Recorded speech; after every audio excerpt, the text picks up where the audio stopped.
Persoalan kami di sini, mengapakah tandas di rumah boleh bersih sedangkan tandas awam tidak boleh? Kami ada buat rating sistem untuk tandas-tandas di sekolah kami. Kami dapati bahawa mostly students hanya rate 1 bintang untuk tandas sekolah kami. Kami juga memfikir kenapa tandas awam tidak boleh bersih, yang mana kita diajar untuk membersihkan tandas dengan sempurna.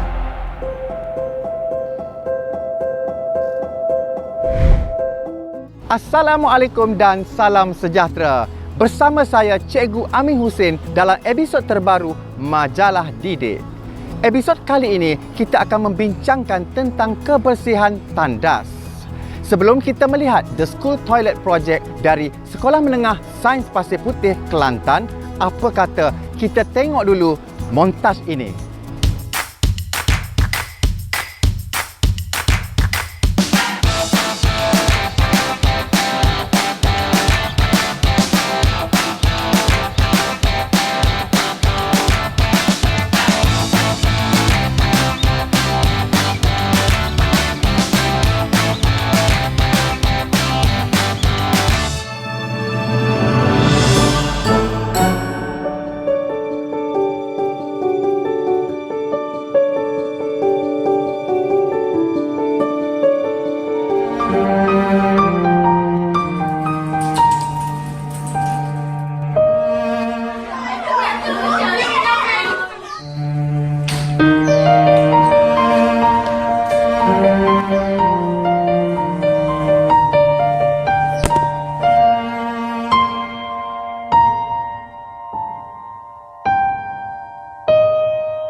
It would be great.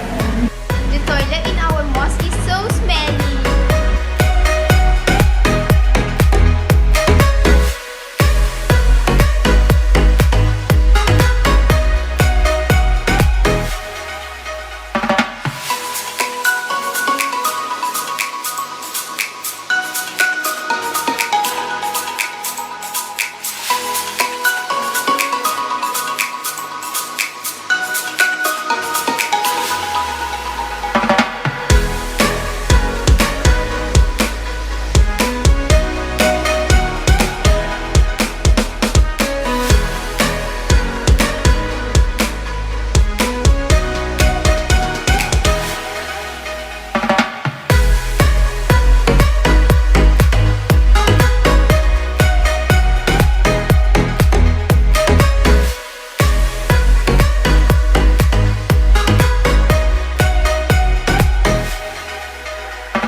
Kami nak toilet bersih.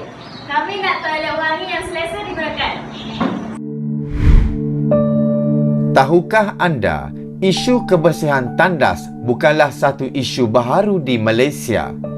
Setiap kali isu ini dibicarakan, pasti ramai yang terus menunjukkan riak wajah yang kurang senang kerana sudah terbayangkan kondisi tandas awam yang rata-ratanya kotor dan berbau busuk.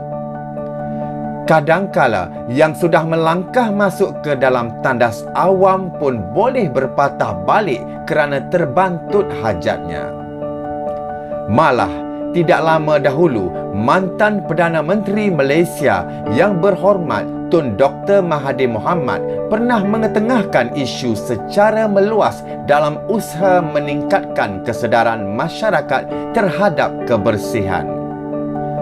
Pertubuhan Kesihatan Sedunia (WHO) pernah menerbitkan sebuah artikel berkaitan kebersihan tandas.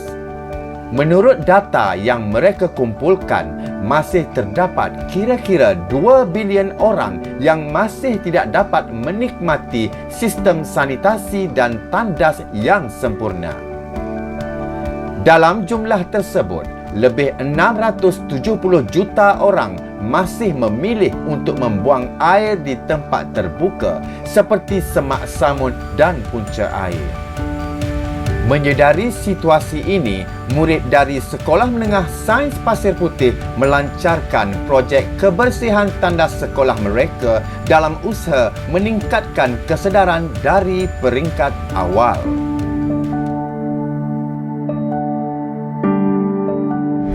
Sekolah Menengah Sains Pasir Putih terletak kira-kira 50 km dari Bandar Kota Baru.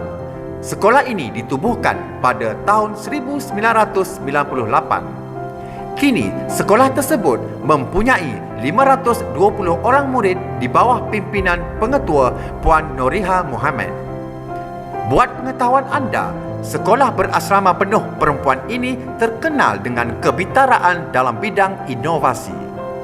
Mari kita saksikan perjalanan murid-murid di bawah bimbingan Ustazah Dr. Salbiah Saleh dalam usaha melancarkan projek kebersihan tandas sekolah mereka.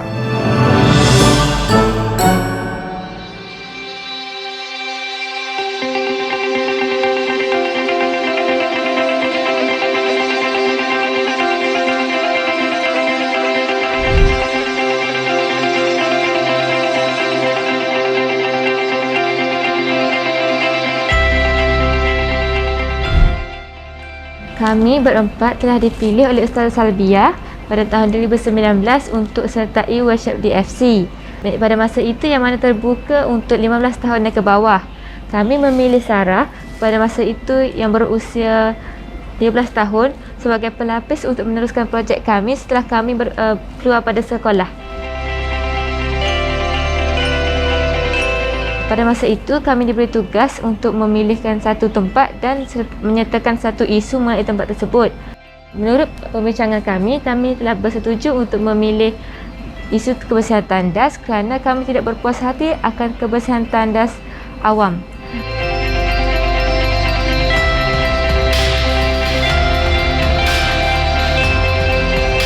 Persoalan kami di sini, mengapakah tandas di rumah boleh bersih sedangkan tandas awam tidak boleh? Kami juga memfikir kenapa tandas awam tidak boleh bersih sedangkan majoriti penduduk di Malaysia adalah rakyat Islam yang mana kita diajar untuk membersihkan tandas dengan sempurna.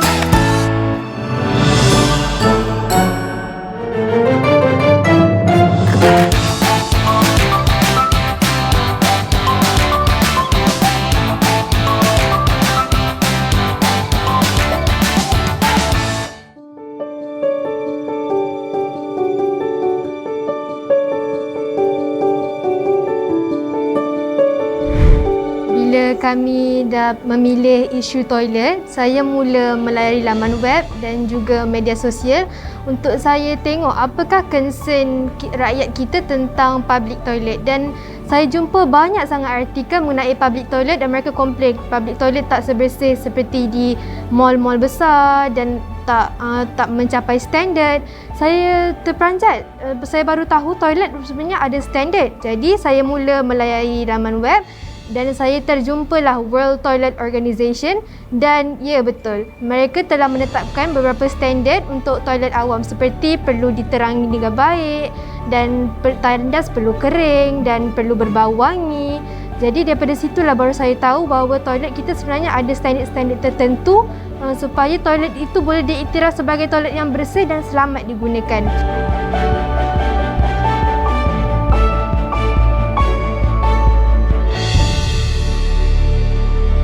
Tapi masalah standard toilet ialah masalah yang boleh diperbaiki. Tapi bagaimana pula dengan attitude dan juga habit pengguna-pengguna toilet sendiri? Kita perhatikan toilet kita di rumah lah. Toilet kita di rumah boleh bersih, kita yang guna, kita boleh jaga toilet di rumah. Tapi toilet di luar bukannya orang lain yang guna, kita juga yang guna. Kenapa toilet di luar tak boleh sebersih toilet rumah kita?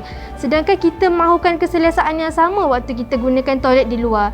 Jadi kami memilih isu toilet untuk kami betulkan benda-benda ni, betulkan habit, betulkan attitude dan kami perlu betulkan juga standard untuk toilet awam.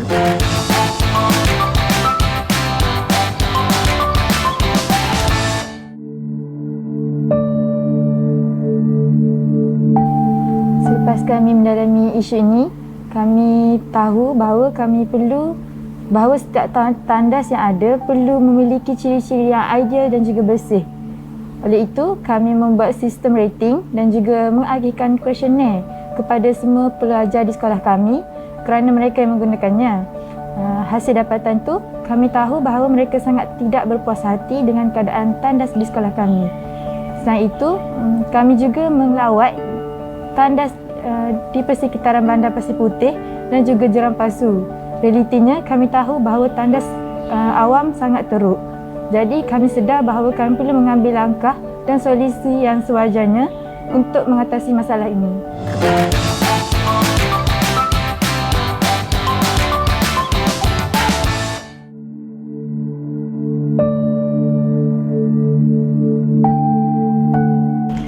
Selepas kami buat research dan seperti yang Arisha mention tadi, kami ada buat rating sistem untuk tandas-tandas di sekolah kami.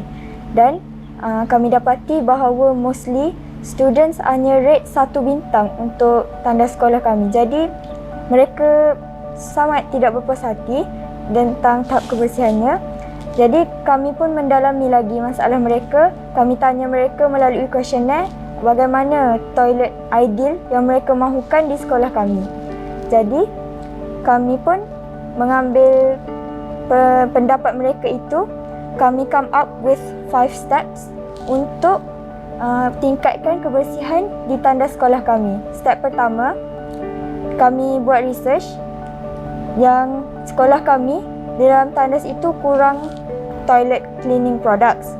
And the ones that we have, the ones that are store-bought, is very high content in chemicals like hand wash. It has fragrance. Dalam fragrance tu ada banyak chemicals dan kita tak tahu dia campur apa dalam fragrance tu, and the chemicals can absorb into your skin and cause allergies.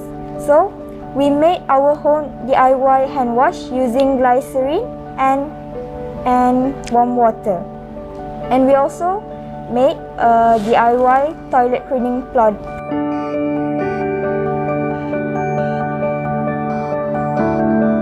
Semua bahan yang kami gunakan tu adalah bahan yang boleh didapati di rumah. So, apabila kami cakap dekat mereka, kami buat guna bahan yang senang mereka jumpa, mereka juga boleh buat di rumah. Kami juga buat letak lilin aromaterapi kerana salah satu ciri yang mereka nak adalah toilet itu berbau wangi. Lilin aromaterapi dapat mengurangkan stres. So, kami buat guna fragrance yang tak ada bahan kimia, kami guna serai wangi. And next, kami come up with konsep Wooch. Wooch ni konsep di mana untuk penggunaan sebelum dan selepas menggunakan tandas.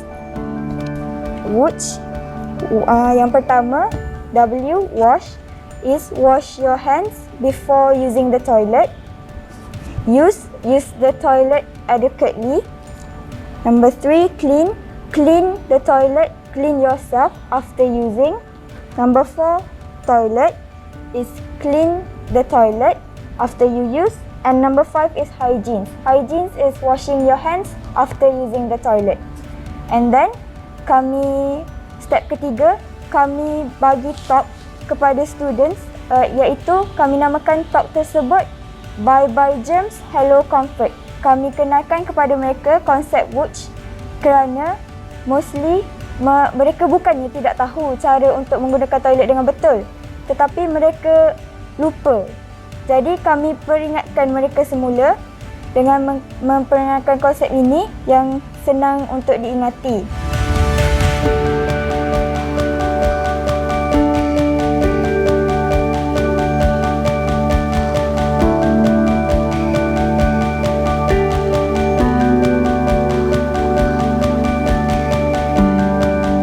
Step keempat, kami adakan 10 minutes toilet cleaning session di sekolah kami, di mana students akan bersihkan toilet selama 10 minit weekly.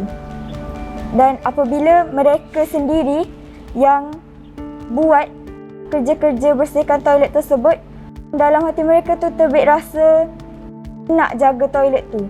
Sebab mereka sendiri yang jaga, dan mereka berfikir aku dah kemas, jadi aku tak boleh dah nak kotorkan dia balik.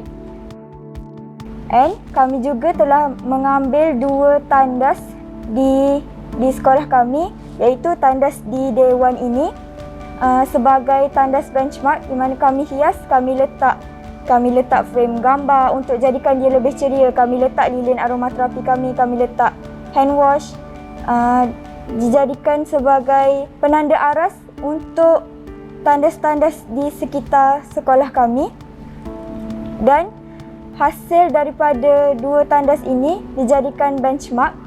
Hampir 90% keadaan di tandas sekolah kami dipertingkatkan, sampai kami jadikan pertandingan menghias tandas, di mana semua staf-staf dan guru-guru menghias tandas di sekolah kami. Ada yang melukis mural di luar tandas untuk menjadikannya lebih ceria.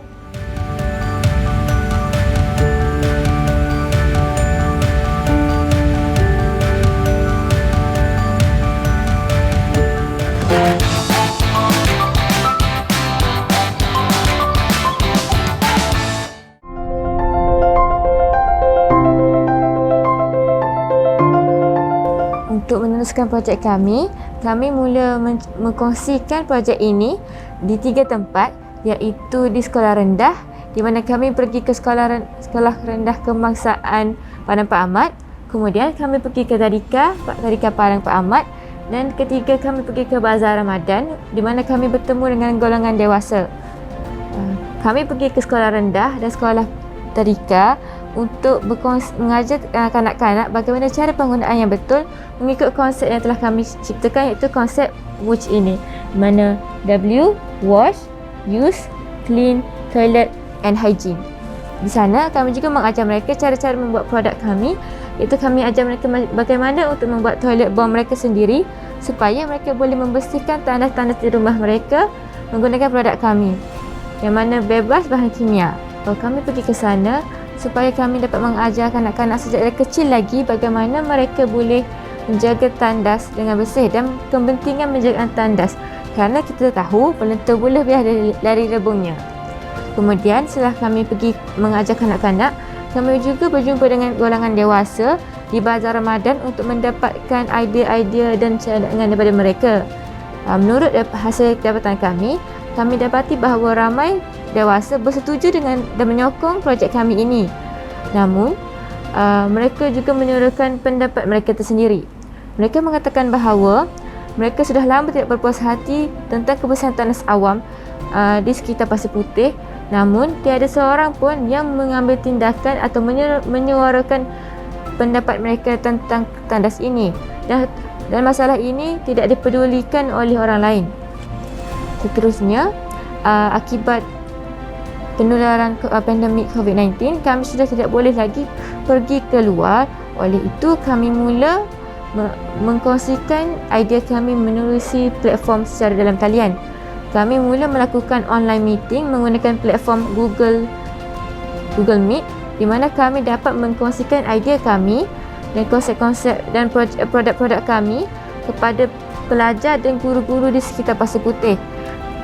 Selain itu, kami juga mengupdate sosial media di mana kami ada Facebook, YouTube dan Instagram di mana kami sentiasa update progres kami dan kami mengkongsikan produk-produk kami, cara-cara pembuatan produk kami di dalam YouTube kami.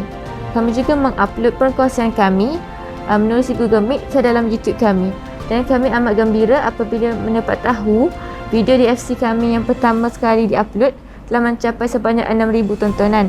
Dan saya berharap agar lebih lama lagi rakyat Malaysia akan menonton video kami dan sedar akan kepentingan penjagaan toilet dengan bersih. Nama YouTube kami adalah Design for Change Sekolah Menengah Pasir Putih dengan logo sekolah kami. Begitu juga dengan Facebook dan Instagram berkongsi nama yang sama. Selepas kami berkongsi, kami sedar banyak perubahan berlaku lebih-lebih lagi dalam sekolah kami sendiri. Seperti bagaimana kawan saya Fatihah telah kongsikan tadi, banyak perubahan dapat dikira-kira 90% terhadap sekolah kami. Kini pelajar-pelajar kata tanah sekolah lebih bersih, lebih wangi dan lebih selesa digunakan. Dan itu juga sekolah-sekolah lain seperti Pasir Putih telah mula mengamalkan konsep WUSH dan menghias tandas mereka mengikut ciri-ciri imagine kami tadi. Dan kami berharap lebih ramai lagi akan meneruskan projek ini. Pengalaman menarik saya ialah ketika kami melawat tandas di sekitar Pasir Putih, kerana baru saya sedar, memang tandas awam memang amat teruk di sekitar dan ramai orang tidak menjaga tandas dengan baik. Kerana kita dah terbiasa dengan tandas yang bersih di rumah. Bila kita tengok, kita rasa sedih sebab tandas awam sepatutnya adalah tanggungjawab kita bersama. Dan kita semua guna, tapi kebersihan tandas awam telah diendahkan oleh masyarakat sekitar. Dan saya rasa itu adalah pengalaman menarik dan membuka minda saya. Skill FIDS yang menarik bagi saya ialah feeling, kerana saya suka mengkaji apakah masalah-masalah yang sebenar, apakah punca, apakah yang ingin kami dapatkan daripada projek ini. Dan itu membuka minda saya tentang kebersihan tandas, kerana biasanya memang saya tahu sebelum ini tandas memang kotor, tapi bila membuat kajian lebih mendalam, saya tahu punca dia, apa tandas bersih yang sebenarnya, dan itu amatlah membuka minda saya. Bagi saya, the most memorable thing is apabila saya buat kajian tentang produk-produk yang kita gunakan seharian, because sebab sebelum ni saya tak tahu pun yang dalam hand wash tu ada banyak bahan kimia yang bahaya, and we use it every day, bau wangi, bau sedap, tapi bahaya untuk kita. So apabila saya buat sendiri, barulah saya rasa ni lagi selamat, dan boleh buat sendiri, jimat duit macam tu. Saya rasa that's the most memorable. Dan FIDS step yang paling saya suka adalah do, sebab saya boleh buat sendiri. Sebab saya suka buat, saya suka cipta benda. Jadi apabila saya buat benda tu, saya rasa seronok. Dan apabila saya share dekat kawan-kawan saya, dia orang datang kat saya, dia orang cakap, macam ni, yang ni tak selamat, yang ni tak selamat. Dan dia orang pun buat juga bersama saya, dia orang buat sendiri. Dan saya rasa benda tu lah paling seronok bagi saya. Pengalaman yang paling saya suka semasa projek ini ialah apabila saya dan kawan-kawan saya interview students di sekolah ini tentang kebersihan tandas. Jadi apabila kami interview, kami tahu mereka tidak berpuas hati dan sangat mengambil berat tentang tandas di sekolah kami. Tapi mereka tiada sokongan. Dengan itu, kami tahu bahawa salah satu daripada kami perlu mengambil tindakan yang sewajarnya untuk mengatasi masalah ini. FIDS antara tips yang saya suka ialah imagine. Sebab apabila saya membayangkan tandas yang perlu bersih, yang mempunyai ciri-ciri ideal, saya tahu apa langkah seterusnya yang perlu saya lakukan untuk mengatasi masalah ini. Pengalaman yang paling saya suka ialah sewaktu kami pergi ke bertemu dengan komuniti di Bazar Ramadan. Walaupun waktu tu memang takut, kami perlu berhadapan dengan orang dewasa, kami perlu bercakap dengan mereka sedangkan kami adalah pelajar sekolah.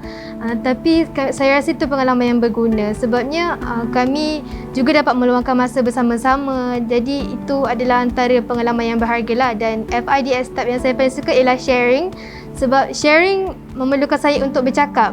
Walaupun saya takut ke, gugup ke, saya perlu juga bercakap. Jadi dengan teknik sharing ni saya dapat meningkatkan cara saya bercakap, saya lebih confident, saya rasa lebih dah tak ada masalah dah untuk bercakap. Bercakap hanyalah sekadar bercakap, tak ada apa yang perlu saya takutkan.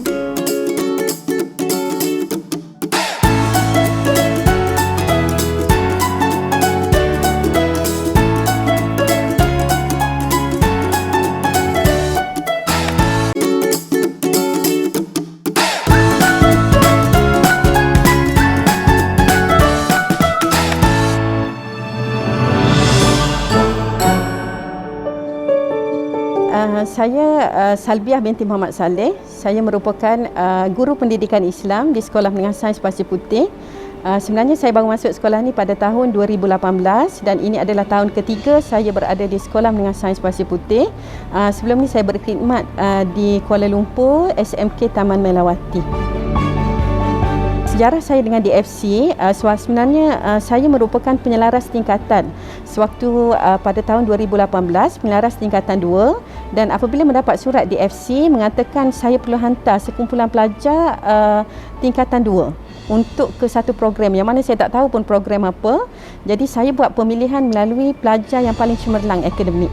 Dan apabila saya tengok DFC ni lebih pada mulanya saya membayangkan dia adalah berkenaan sains. Jadi saya tengok subjek sains lah yang paling tinggi dan saya pilih 5 orang student, 3 orang student form 3, seorang form 2 dan seorang form 1. Jadi apabila pergi ke bengkel DFC ni saya melihat ada satu ilmu yang tak pernah saya belajar iaitu berkenaan FIDS. Okey, iaitu feel, imagine, do and share. Dan saya nampak dia buat bengkel tu adalah dalam bentuk amali dan praktikal. Pagi talk dan pada waktu petang ada bengkel untuk praktikal. Kita bincangkan isu menggunakan teknik FIDS. Kalau tak silap saya masa tu speaker daripada US. Yes, dia buat demo dan masa tu sebenarnya student pun sangat teruja bila ada outsider, foreigner datang mengajar kita dengan satu kaedah yang baru dan daripada situ on the spot masa praktikal sesi petang dengan pelajar terus keluarlah idea untuk menghasilkan satu projek iaitu toilet. Sebenarnya kalau ikut sebelum ni dalam kehidupan saya sendirilah, setiap apa keputusan yang kita buat tu kebanyakannya on the spot. Tapi apabila kita belajar, rupanya ada satu cara untuk berfikir yang lebih sistematik dan lebih praktikal dan terbukti berkesan. Jadi start daripada situ sebenarnya apabila melihat apa sahaja, sama ada saya nak bercakap dengan diri sendiri ataupun saya organise rumah, saya organise kelas saya praktikkan secara tidak langsung FIDS. Sebab saya perhatikan kebanyakan sebelum ni saya banyak do saja. Apabila nak buat ada masalah saya terus do. Tapi rupanya kita perlu ada 2 step sebelum kita buat tu iaitu feel dan imagine. Jadi apabila kita buat step tu saya nampaklah kesan dia sangat besar dan memang saya praktikkan dalam setiap kerja yang saya buatlah, terutama kerja di sekolah. Sebagai seorang guru, dari sudut 4 step FIDS tu, saya melihat feel itu adalah satu komponen yang sangat penting. Feel ni lebih kepada empati, lebih kepada kita ada big why, kenapa kita nak buat sesuatu perkara. Jadi contoh bila kita buat dalam bentuk toilet, kalau dulu mungkin selalu ada gotong royong untuk bersih toilet atau bersih sekolah. Tapi dengan FIDS kita memerhati pelajar feeling dia lebih. Sebab dia nak sesuatu yang lebih sempurna. Jadi dengan ada satu step feel tu, kita dapat menyelami masalah dan kita dapat faham konteks problem tu dengan lebih mendalam lah. Jadi so bila kita plan untuk next step, kita tahu kenapa kita buat begitu. kalau ikutkan kepentingan FIDS ni untuk kehidupan luar murid, sebenarnya bagi saya betul ilmu akademik itu penting, tapi secara praktikalnya kita akan guna ilmu akademik kita. Jadi perlu kepada ilmu luar dan juga praktikal pengalaman yang telah kita lalui sewaktu kita berada di sekolah. Jadi saya melihat terutama dalam projek ni bagaimana saya berjaya train 5 orang student ni, pertama dari sudut kepimpinan, dan sekarang apa-apa program, kebanyakan 5 pelajar ni akan ke hadapan dari sudut sama ada dari sudut program debat, program inovasi STEM, ataupun ada salah seorang pelajar kita ni merupakan pengerusi badan dakwah. Jadi saya melihat sebab kita ambil dia bermula daripada dia form 2, daripada dia tak ada apa-apa, dan bila kita train dengan konsep FIDS, dia dah berjaya menunjukkan sesuatu hasil yang luar biasa di sekolah. Dan saya rasa tak mustahil pelajar ni dia boleh survive dengan sangat baiklah apabila berada di luar sana. Untuk dalam sepanjang saya, ini adalah tahun ketiga saya dalam projek ni, pengalaman yang paling bermakna ialah apabila kita dalam satu komuniti DFC ni, dan kita tak bergerak seorang sebenarnya. Setiap sekolah dia ada projek dia sendiri dan kita dapat melihat kepelbagaian idea. Jadi dari situ sebenarnya pergaulan saya lebih luas. Dan projek ini sebenarnya telah membawa nama sekolah sehingga ke peringkat antarabangsa. Jadi sekarang ni apabila orang sebut toilet, kebanyakannya saya boleh nampak mereka menyebut Sekolah Menengah Sains Pasir Putih. Jadi itu adalah pengalaman yang sangat berharga bagi saya. Sebab bagi saya projek toilet ini adalah bukannya satu status yang kita kata status low status, tapi kita boleh upgrade sehingga jauh sehingga ke peringkat antarabangsa. Keadaan tanda sekolah mencerminkan imej sekolah serta budaya dan gaya hidup persekitaran sekolah yang mempengaruhi pelajar atau murid sesebuah sekolah. Ini adalah isu yang sangat sensitif dan sekolah harus membantu ibu bapa dan kanak-kanak ini dalam membuka lebih lanjut tentang isu bilik mandi sekolah. Tindakan mudah seperti mencari masa yang sesuai untuk bercakap dan membincangkan cara anda bagaimana untuk mendekati kebersihan tandas di rumah. Contohnya, boleh membantu untuk kita membuka perbualan dengan anak-anak anda dan bagaimana mewujudkan persekitaran di mana isu boleh dibincangkan dan masalah diselesaikan. Setiap sekolah harus menggalakkan penggunaan standard tertinggi untuk menjadikan tandas sekolah mereka mudah diakses, bersih dan selamat. Ibu bapa bertanggungjawab untuk mengajar anak-anak mereka tentang penjagaan diri dan pengurusan sumber. Dalam hal mencegah penyebaran penyakit dan jangkitan, kita semua bersama-sama dalam hal ini. Assalamualaikum warahmatullahi taala wabarakatuh. Salam sejahtera. Saya Puan Noreha binti Muhammad, Pengetua Cemerlang Sekolah Menengah Sains Pasir Putih yang telah berkhidmat di sekolah ini selama lebih kurang setahun 2 bulan. Daripada pengamatan saya, hasil daripada projek ini yang telah dibimbing oleh Dr. Salbiah Muhammad Saleh bersama 5 orang murid kami dapati projek ini amat memberi impak yang besar kepada sekolah, begitu juga dengan komuniti dan juga PIBG dan alumni SMS Pasir Putih. Kerana projek ini kita dapat lihat di sini betapa committed anak-anak kita melaksanakan projek berkenaan yang sekaligus telah memberi impak yang besar dalam pengurusan tandas. Jadi hari ini kita dapati tandas sekolah merupakan satu tempat yang bukan lagi menjadi tabu kepada warga sekolah, tetapi menjadi satu tempat yang kondusif untuk digunakan oleh warga sekolah. Base kepada projek yang telah dilaksanakan ini, kita dapat lihat projek ini mampu untuk menyumbang kepada melahirkan komitmen penjagaan tandas, penggunaan tandas, dan projek ini mampu disebarluaskan ke luar untuk diamalkan oleh sekolah-sekolah ataupun mana-mana premis dalam usaha meningkatkan kualiti tandas yang ada pada hari ini.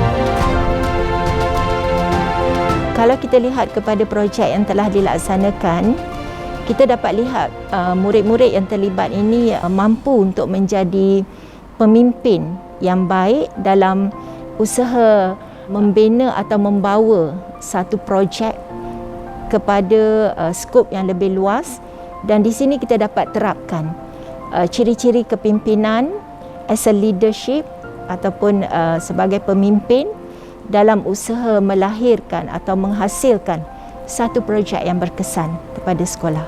Saya berharap projek yang dilaksanakan ini akan mendapat sokongan daripada luar, kerana kita dapati projek yang dilaksanakan ini memerlukan sedikit peruntukan dan memandangkan kami mempunyai sedikit masalah dalam bajet atau keuangan, dan kita alu-alukan mana-mana komuniti atau mana-mana badan-badan yang ingin menyumbang dalam meneruskan projek ini ke arah lebih berjaya lagi.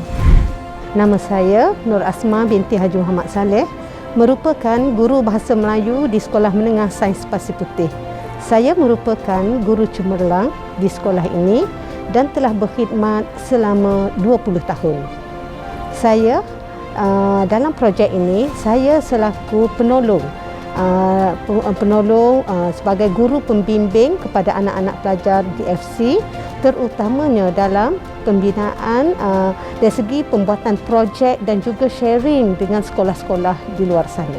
Sebenarnya dari segi projek ini sebenarnya luas ya kalau kita lihat, dan dia boleh diaplikasikan dalam mana-mana projek sahaja. Dalam mata-mata pelajaran lain pun boleh.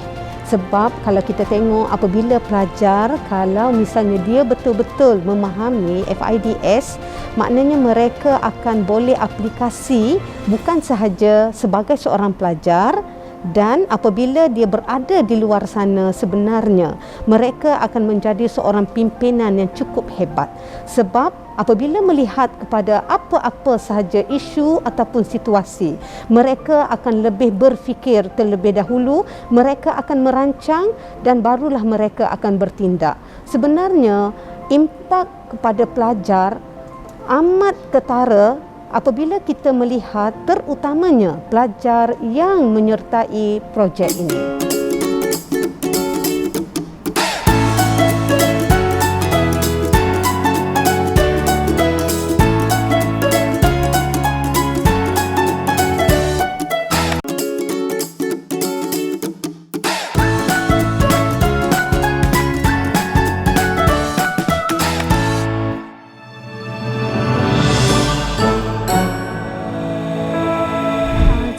Antara cabaran yang kami hadapi ialah sewaktu kami memulakan projek ni, bila kami suarakan tentang topik kami kepada rakan-rakan, mereka bertanya, kenapa pilih toilet? Kenapa tak pilih topik yang lebih grand, yang lebih besar lagi? Sebab bagi mereka, walaupun mereka mempunyai ketidakpuasan hati sendiri terhadap toilet, tapi mereka merasakan yang toilet ni ialah hal kecil. Jadi dah tak ada apa yang nak boleh diubah dah. Dah macam tu, nak buat macam mana? Tapi kami tetap dengan topik kami dan kami teruskan juga, kami proceed. Mereka membantu tapi mereka tidak mahukan direct involvement dengan toilet. Maksudnya bila kami agikan questionnaire ataupun kami suruh mereka rate, mereka buat. Tapi kalau macam kami ajak jom bersihkan toilet, waktu awal-awal tu mereka macam tak apalah, tak nak lah. Jadi di situ agak sukar sikit. Kami terpaksa membahagi masa kami sendiri untuk adjust dan menambah baik toilet kami sendiri sampailah jadi macam sekarang, dah lebih cantik. Dan antara masalah yang lain juga ialah kami kekurangan dana untuk membetulkan dan membaik pulihkan toilet kami. Kami terpaksa make do dengan bahan-bahan recycle. Kami terpaksa guna apa yang ada untuk menaikkan lagi seri wajah toilet kami. Kami agak terkilan lah sebab kami tak boleh gunakan produk yang berkualiti, yang lebih tahan lama. Dan toilet kami pun kami terpaksa merendahkan standard kami dan rupanya tidaklah secantik yang kami bayangkan, walaupun sudah lebih baik, lebih bersih dan lebih kering daripada sebelumnya.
Bagaimana perasaan anda selepas menyaksikan usaha murni daripada murid sekolah menengah Sains Pasir Putih tadi? Walaupun nampak kecil, tetapi sebenarnya perubahan seperti ini mampu membawa impak yang besar dalam masyarakat. Di sinilah kita sebagai anggota masyarakat memainkan peranan penting dalam memupuk sikap prihatin dalam menjaga kebersihan tempat awam. Bukan sekadar di tandas sekolah sahaja. Ingat, seperti mana kita mementingkan kebersihan di rumah dan bilik air sendiri, begitu jugalah seharusnya kita menjaga kebersihan dalam masyarakat kita. Sampai di sini saja episod kali ini. Jangan lupa untuk follow Instagram kami iaitu Majalah Didik. Saya Cikgu Amin Hussein. Jumpa lagi. Assalamualaikum dan salam sejahtera.